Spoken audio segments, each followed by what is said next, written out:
Expressing our deepest condolences, our sympathies on behalf of the entire board for those who lost loved ones in this terrible tragedy. Our thoughts, our prayers are with you. Entire communities were affected, and we are thinking of you. With me today is Bryce Banning.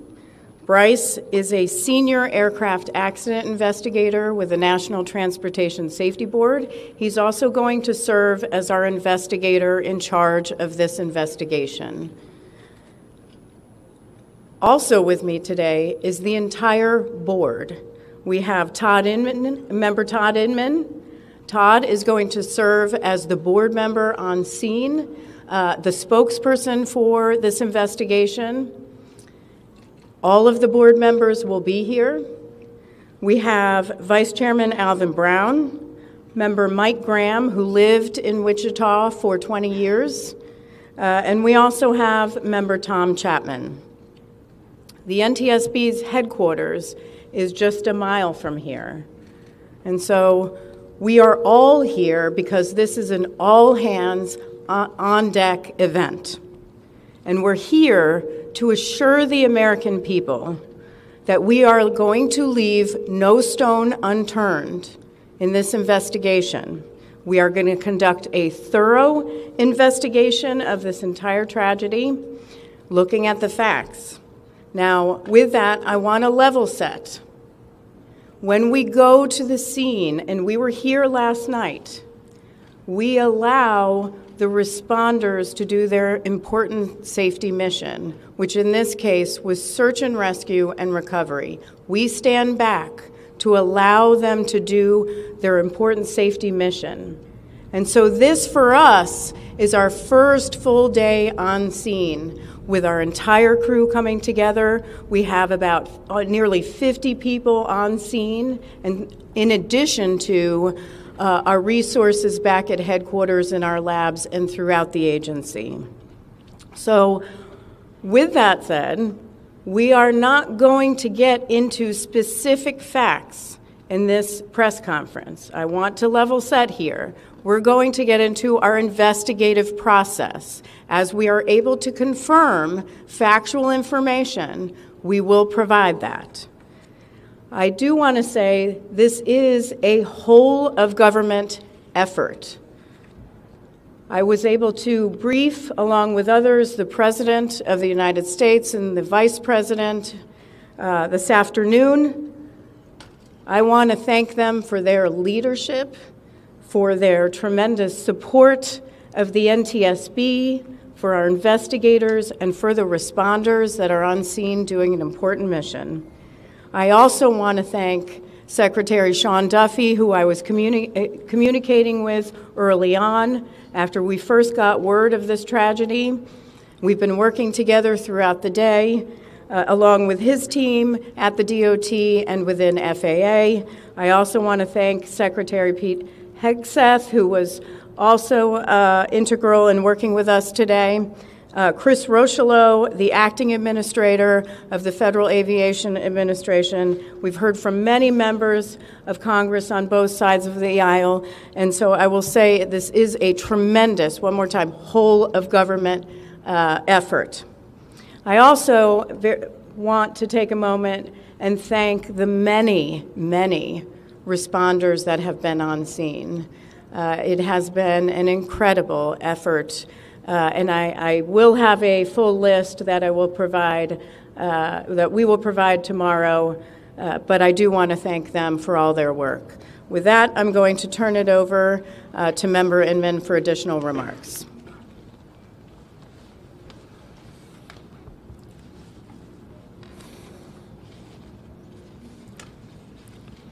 So today is our first full day on scene.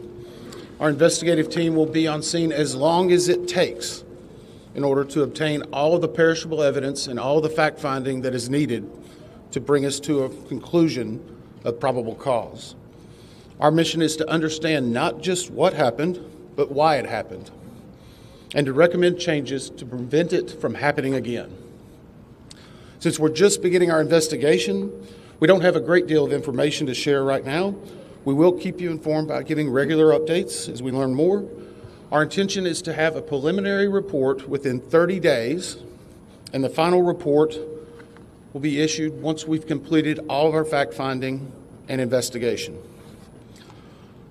Now, we will not be determining the probable cause of the accident while we are here on scene, nor will we speculate about what may have caused this accident.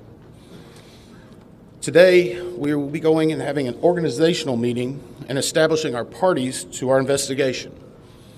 We currently have the following parties that are already identified: PSA Airlines, GE Aerospace, Sikorsky, FAA, NACTA, which represents the air traffic controllers, ALPA, which represents the pilots, Army, AFA, which represents the flight attendants. The Transportation Safety Board of Canada will be an accredited representative under Annex 13 of ICAO. They will be supplemented by MHIRG as a technical advisor. They were previously known as Bombardier. The NTSB offers this party status to those companies, government agencies, and associations that have employees, activities, or equipment involved in the accident. We offer that because they will provide technical expertise and relevant information supporting the development of the best possible factual record. Once they join this investigation, they are not permitted to release documents or talk publicly about the investigation without the consent of the NTSB. So I want to stress this. It is only the NTSB that will provide information related to this investigation, with one exception. Regarding the fatalities that occurred, that notification will be handled by the DC medical examiner. We will not be discussing fatalities or names. That will be handled by them as the proper authority. So we want to talk a little bit about our process. We will analyze the facts and determine the probable cause of the accident, and then issue a report of those determinations. I also want to talk a little bit about some additional people that are here with us, and they're very important to us, and that is our family assistance group. Later today, we will be briefing the families. We normally try to do this before a media event, but in this case, they're still arriving. Our family assistance specialists are already working closely with local officials and others to help assist them in their efforts to support everyone that's affected by this accident. And let me just reiterate what the chair said. A loss of life in an aviation accident is very unusual in the United States, and our heartfelt sorrow goes out to everyone that's affected. It affects us, it affects everyone around us. There are a lot of people hurting today. We will help find out what happened. We will do it factually, and we will do it accurately. As part of this, we are going to be standing up some specific working groups. Those working groups will be operations. They will be looking at the history of the accident flight and crew members' duties for as many days before the crash as appears relevant. We will be forming a structures group, which will be the documentation of the airframe wreckage and the accident scene, including calculation of impact angles to help determine the plane's pre-impact course and altitude. We'll have a power plants group. They will do the examination of the engines and the engine accessories. We'll have a systems group. They will study the components of the plane's hydraulic, electrical, pneumatic, and associated systems, together with the instruments and elements of the flight control system. We'll have an air traffic control group. They will do reconstruction and review of air traffic control systems provided to and including acquisition of pertinent flight track surveillance information, what you might typically think of as radar or ADSB, along with controller pilot communications. We will also have a survival factors group.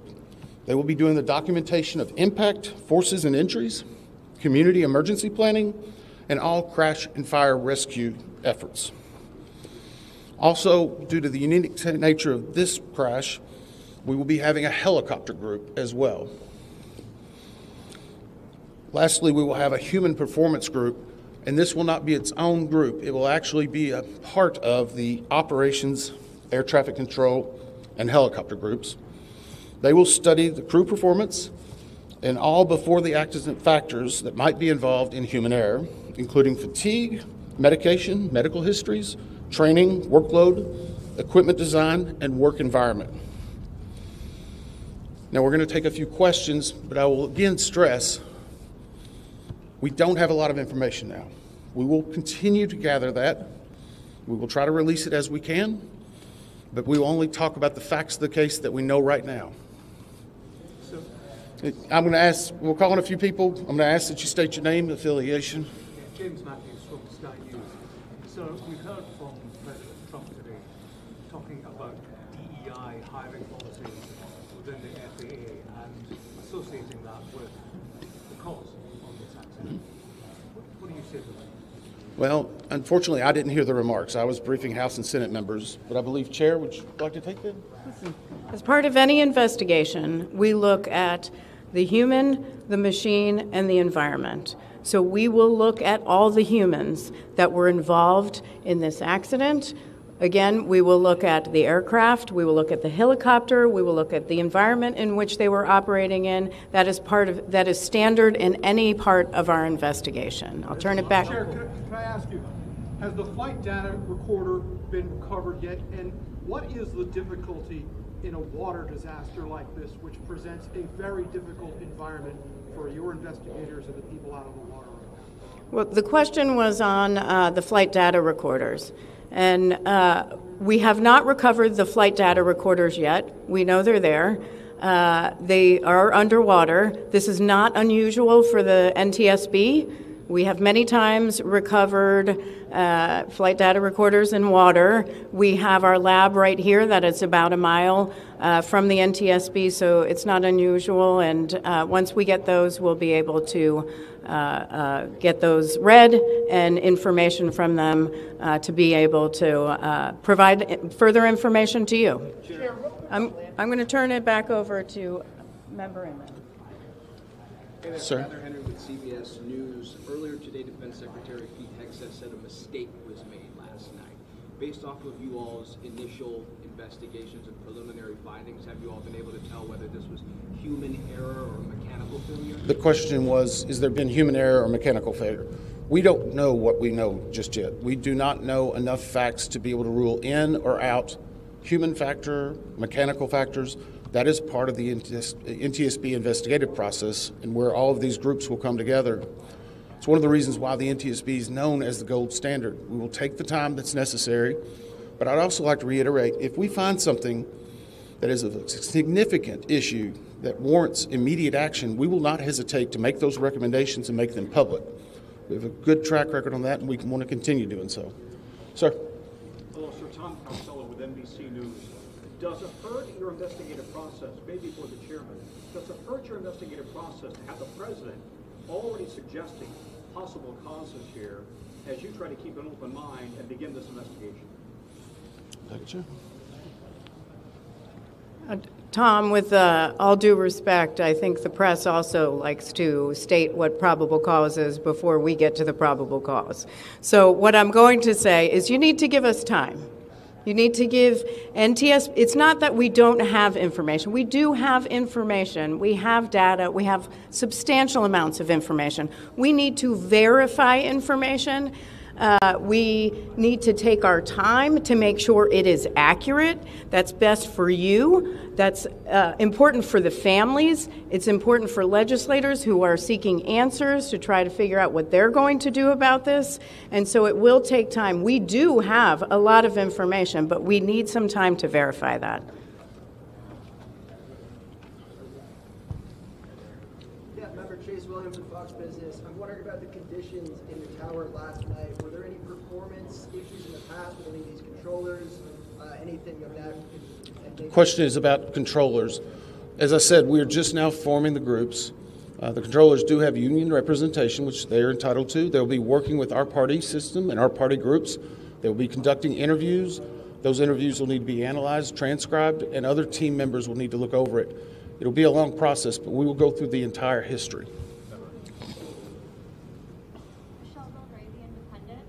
My question is for the chairwoman. Can you tell us more about what the president and the vice president's responses were when you briefed them this afternoon? Sure. So the question was about my briefing for the president and the vice president. As is standard, we offer briefings on our process and what we know, and this was a briefing with the president and vice president and with Secretary Duffy and Secretary Hegseth and also the acting administrator of the FAA. There was discussion on what we know so far and our process, and that was about it. Madam Chairwoman, Stephanie Ramos with ABC News. Similar to Tom Costello's question, the President has stated what may have caused the crash, stating common sense. Does that affect your progress at all at this early stage? Yeah, so the NTSB, we conduct an important safety mission where we take a very careful approach. I'm sorry, the question was on speculating during investigations, which is we often hear about. What I will say is we look at facts on our investigation, and that will take some time. And at some point, we'll be able to provide that factual information, as Member Inman said, and provide that hopefully tomorrow. Hang on a second. Dave. Jefferson from Reuters. Have you been able to retrieve the black boxes from the helicopter? Has the military decided whether they're going to read those or the NTSB? And what about the ATC tapes? So the question was about black boxes, which are referred to as black boxes, which are typically orange. We have not recovered any of the boxes involved yet. We feel comfortable and confident that we will be able to. Right now, recovery of life is probably most important in those that were involved.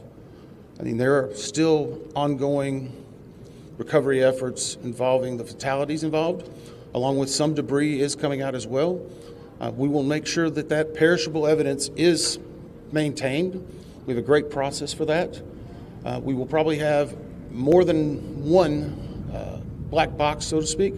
It's our understanding that the Sikorsky helicopter is equipped with some form of recording devices, and those will be read either by the DoD or by us. We have a good starting relationship with them, and we've already made agreements in order to be able to do that. So I feel comfortable in what we're going to be doing. The other question was about air traffic control. We received a very large package of information from the FAA at about 3 a.m., I believe, this morning. That is still being reviewed and analyzed. I would say there's a lot more information that usually comes in that than what you may find online and people might speculate about. And that is part of that overall process where we take the time to get the information correct and to make sure all the parties are engaged and involved and can fact check that information. One. Gabe Cohen from CNN. Can you tell me if the NTSB has reviewed this FAA internal report that has been cited by the New York Times indicating that the controller that was on duty at the time of the crash was doing a job that's usually done by two people? We have not reviewed any specific reports about the controllers at this time, at least from the leadership team. Our investigators are continuing to pull all that information, their personnel records, their files, where they were at, whether they were fatigued. All that information will be part of that investigative process. But right now, we can't speculate on anything that may have been reported in the media until we get the opportunity to validate and understand how it impacts the investigation. We're going to take just a few more questions. Sir? Yes, Oren Khanna, Deeper Magazine. What's the process and the logistics like of bringing the families in? Are they coming into the airport? And how are you going to sort of do the sensitivity of bringing them to the place where this tragedy happened? So the question is about the families. And many of those families are still en route. Some are still being notified from both the military and from the commercial crash. There is a family assistance facility that's being stood up by American and PSA Airlines in Bethesda, Maryland. They've already been working on that, standing it up. Our team from our disaster assistance team has also been coordinating with them. We plan on briefing them. It is customary that at some point, if the families wish to go to part of the accident site, that we would arrange such a thing, but it will only be when we know that it's safe, we have the correct perishable evidence, and we can do it in the proper modesty that should be for those family members. It will be a little bit of a process, but it will take some time. Sir, to follow up on the air traffic control system. No, sir, or are you? I know that Marielle Carville with DC News now. We've heard from some witnesses that they saw people were able to come down the slides of the plane. Has there been any indication that people made it off the plane into the water? Well, again, we will not speak to the fatalities. The D.C. medical examiner will, but I think the D.C. fire chief this morning very succinctly said correctly that we believe there are no survivors. But were they off the plane? Like, did they even get out of the plane? Last question. So, hang on one second. Right now, we're going through the debris fields. Nothing we've seen would indicate that maybe slides or chutes were deployed. It was a very quick, rapid impact. But we've seen nothing in that regard so far from the evidence we have, but we still need to verify all of that information. One more question?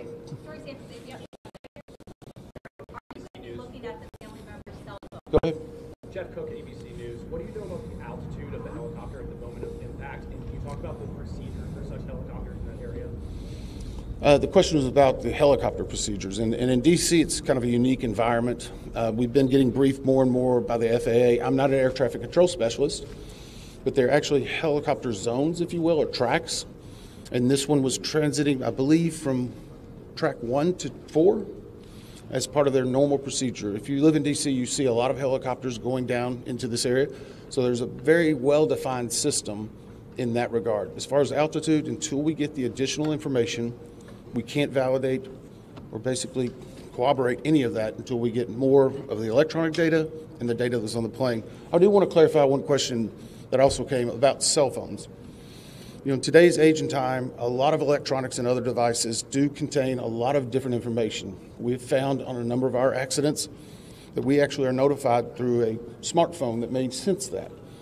As part of our process, we will obviously treat all of the effects of the deceased with dignity. We are already starting to pull that information together. If we feel that it's necessary to find or pull some of that information, we will work with the families and make sure we do it in a manner that's respectful for them and their privacy. But right now, we don't have any plans specifically on that amount, on that area until we need to. Thank you very much. Thank you very much.